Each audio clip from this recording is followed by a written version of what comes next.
याद है वो सीन जब आमिर खान 3 इडियट्स के आखिरी सीन में लद्दाख जैसी जगह पर बच्चों को ड्रोन उड़ाना सिखा रहे होते हैं। फिल्म में आमिर ने रेंचो का रोल प्ले किया, लेकिन इसी सीन में पता चला कि वो रेंचो नहीं बल्कि फुनसुक वांगडू है। बस फिर क्या था, पूरा थिएटर तालियों से गूंज उठता है। पर क्या आपने कभी सोचा है कि ये फुनसुक वांगडू असल जिंदगी में है कौन? क्या वाकई कोई ऐसा इंसान मौजूद है जो बच्चों को किताबों से नहीं जिंदगी से पढ़ाता है? तो बता दें कि सोनम वांगचुक ऐसे ही रियल लाइफ हीरो हैं जिनके कैरेक्टर से इंस्पायर होकर आमिर खान ने 3 इडियट फिल्म बना डाली। सोनम वांगचुक ने लद्दाख के बर्फीले पहाड़ों में एजुकेशन, इनोवेशन और पर्यावरण को ऐसे घोला कि पूरी दुनिया उनकी मुरीद हो गई। सेकमॉल और आइस तूपा जैसे बड़े बड़े इनोवेशन किए और कुल मिलाकर सोनम वांगचुक ने ऑल इज वेल कहते हुए बहुत कुछ कर डाला। लेकिन इस वक्त लद्दाख में ऑल इज नॉट वेल है। लद्दाख में बवाल हो रहा है, कुछ वैसे ही जैसे कुछ दिनों पहले नेपाल में हुआ। मुद्दा है लद्दाख को पूर्ण राज्य का दर्जा और उसे 6ठी अनुसूची में शामिल कराने का। इस बीच लद्दाख के रियल लाइफ हीरो के सिर पर विलेन बनने का टैग लगा है, इसीलिए वो बने हैं हमारे शो के खास और चर्चित चेहरा। क्या है पूरा मामला, बताएंगे चर्चित चेहरा के इस एपिसोड में, तो बने रहिए वीडियो के आखिर तक। नमस्कार, मैं हूं कीर्ति और आप न्यूज तक पर देख रहे हैं चर्चित चेहरा। सोनम वांगचुक लद्दाख के वो हीरो हैं जिन्होंने फिल्मी दुनिया से नहीं बल्कि असल जिंदगी में खुद को साबित कर हीरो वाली इमेज बनाई है। पर मजेदार बात यह है कि वो अवार्ड से ज्यादा बच्चों की आंखों में चमक को अपना असली मेडल मानते हैं। 3 इडियट्स फिल्म में आमिर खान का कैरेक्टर फुनसुक वांगडू सोनम वांगचुक से ही इंस्पायर था। जैसे रेंचो बच्चों को प्रैक्टिकली चीजें सिखाता है, वैसे ही वो सिस्टम को चैलेंज करता है। जैसे वो कहता है कि एक्सेलेंस का पीछा करो, सफलता छक मार के खुद पीछे आएगी। कुछ सोनम वांगचुक का कहना भी ऐसा ही है। लेकिन लद्दाख का अब ये हीरो कई सवालों के घेरे में खड़ा है। बीजेपी नेता और बीजेपी वाली सरकार आरोप लगा रही है कि सोनम की वजह से ही लद्दाख में हिंसा भड़की, विरोध प्रदर्शन हुए। 1966 में लद्दाख के एक छोटे से गांव उले टकोपो में जन्मे सोनम बचपन से ही इंटेलिजेंट थे। हाँ, वो बात अलग है कि पढ़ाई, एजुकेशन से ज्यादा उन्होंने अपनी स्किल्स पर काम किया। दिलचस्प बात यह भी है कि उनके गांव में स्कूल या कोई एजुकेशनल फैसिलिटी ही अवेलेबल नहीं थी। उनके पापा गांव के किसान और बौद्ध विद्वान थे। सोनम ने 9 साल की उम्र तक किसी स्कूल में एडमिशन ही नहीं लिया था। सोचिए, 9 साल की उम्र में जब हम होमवर्क ना करने पर डांट खा रहे होते थे, उस उम्र में सोनम सिर्फ एनवायरनमेंट और जीवन को समझ रहे थे, वो भी बिना किताबों के। फिर जब स्कूल में सोनम का एडमिशन हुआ तो स्कूल में उन्हें बेवकूफ और फेलियर कहा गया।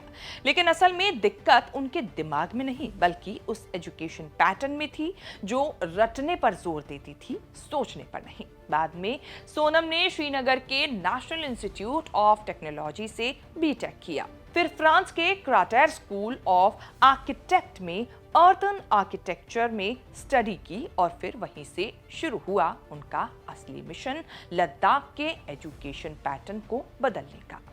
सोनम वांगचुक हमेशा से ही लद्दाख की एजुकेशन सिस्टम को लेकर रूबरू थे, इसीलिए एजुकेशन सिस्टम को बदलना उनका प्राइमरी मोटिव था। 1988 में उन्होंने कुछ दोस्तों के साथ मिलकर एक संस्था बनाई, सेकमॉल यानी students educational and cultural movement of Ladakh. ये कोई आम स्कूल नहीं था। यहाँ उन बच्चों को एडमिशन मिलता था जो बोर्ड एग्जाम्स में फेल हुए थे। यहाँ उन्हें प्रैक्टिकल स्किल सिखाई जाती थी, ना कि किताबी पढ़ाई। यहाँ बच्चों को सोलर एनर्जी कैसे बनाए, दीवारें कैसे बनाए और जिंदगी को कैसे जिया जाए, बस यही सब चीजें सिखाई जाती थी। सेकमॉल का मंत्र था कि मार्क्स से नहीं, माइंडसेट से जिंदगी बनती है। यहाँ बच्चे खुद बिजली बनाते हैं, खुद खाना बनाते हैं और खुद स्कूल चलाते हैं। मतलब स्कूल ऐसा जहाँ बच्चे प्रिंसिपल नहीं, प्रॉब्लम सॉल्वर बनते हैं। इसके अलावा सोनम ने 1994 में ऑपरेशन न्यू होप लॉन्च किया था, जो स्कूलों के हालात सुधारने की एक मुहिम थी। पैसिव सोलर एनर्जी के जरिए घरों को ठंडे मौसम में भी गर्म कैसे रखा जा सकता है, है। यही चीज सोनम वांगचुक ने बताई। ये सोनम के इन्वेंशन ही थे जो लद्दाख में पानी की बड़ी दिक्कत से निपट पाने में लोगों को मदद कर पाए। दरअसल यहाँ गर्मियों में खेत सूख जाते हैं क्योंकि बर्फ तो वसंत में ही पिघल जाती है। इस परेशानी का समाधान भी सोनम ने निकाला और वो भी ऐसा कि दुनिया हैरान रह गई। उन्होंने आइस स्तूपा बनाया। ये बर्फ से बनी एक विशाल पानी की टंकी होती है जो पिरामिड जैसी दिखती है। इसमें पानी सर्दियों में जमा कर लिया जाता है और गर्मियों में धीरे धीरे पिघलता है, ठीक उस वक्त पर जब पानी की सबसे ज्यादा जरूरत होती है। इस इनोवेशन को देखकर सिर्फ भारत ही नहीं बल्कि स्विट्जरलैंड से लेकर अमेरिका तक के लोग उनके फैन बन गए। सोनम वांगचुक सिर्फ लद्दाख के हीरो नहीं हैं, वो ग्लोबल आइकन अब बन चुके हैं। उन्होंने दिखाया है कि अगर सोच अलग हो तो पहाड़ भी हिल सकते हैं, या यूं कहें कि बर्फ भी काम में लाई जा सकती है। सोनम वांगचुक पर्यावरण के लिए भी खूब काम करते हैं। सोलर तकनीक, सस्टेनेबल आर्किटेक्चर और जीरो वेस्ट कैंपस जैसे प्रोजेक्ट पर काम करने के लिए जाने जाते हैं। सोनम वांगचुक को कई बड़े अवार्ड्स मिल चुके हैं, जैसे 2018 में रेमन मैग्सेसे अवार्ड, जिसे एशिया का नोबेल पुरस्कार कहा जाता है, Rolex award for enterprise, CNN IBN Indian of the year और ना जाने कितने ही लोकल और इंटरनेशनल अवार्ड से सोनम वांगचुक को सम्मानित किया जा चुका है। बात लद्दाख में हुए विरोध प्रदर्शन की करें तो 24 सितंबर को सैकड़ों प्रदर्शनकारी सड़कों पर उतर आए। दूर से ही आग की लपटें और काला धुआं दिखाई दे रहा था। तनाव तब बढ़ गया जब कुछ लोगों ने बीजेपी दफ्तर और हिल काउंसिल पर पथराव करना शुरू कर दिया।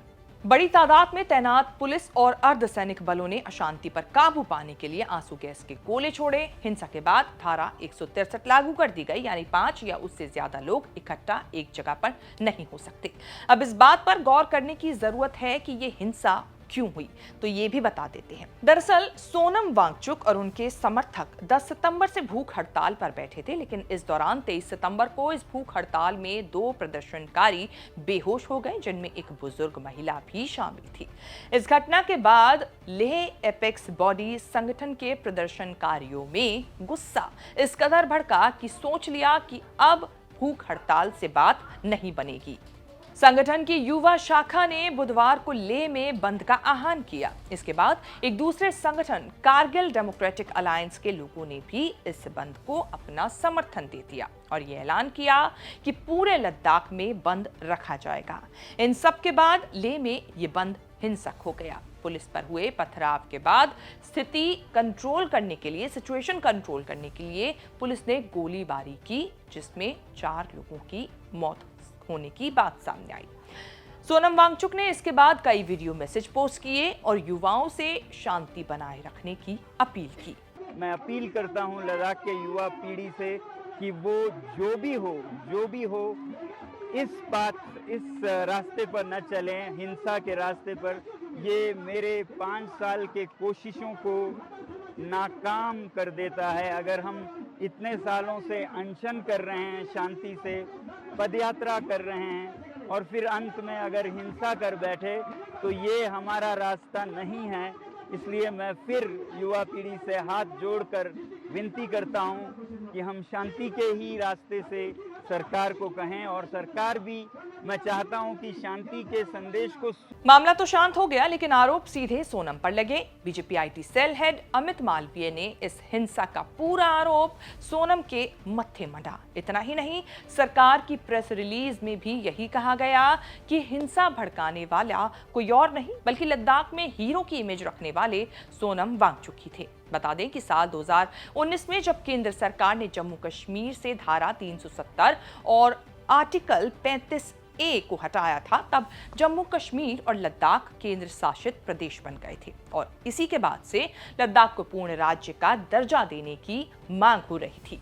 तभी से सोनम वांगचुक लद्दाख को 6ठी अनुसूची में शामिल करने की मांग कर रहे थे, जिसके लिए वो 10 सितंबर को अपने साथियों के साथ भूख हड़ताल पर बैठे थे। 4 मांग मुख्य थी। पहली मांग लद्दाख को पूर्ण राज्य का दर्जा दिलाना, दूसरी मांग 6ठी अनुसूची के तहत लद्दाख को संवैधानिक सुरक्षा देना, तीसरी मांग लद्दाख को कारगिल और लेह को अलग अलग लोकसभा क्षेत्र घोषित करना और अब आखिरी और चौथी मांग थी कि सरकारी नौकरियों में स्थानीय लोगों को प्राथमिकता देना।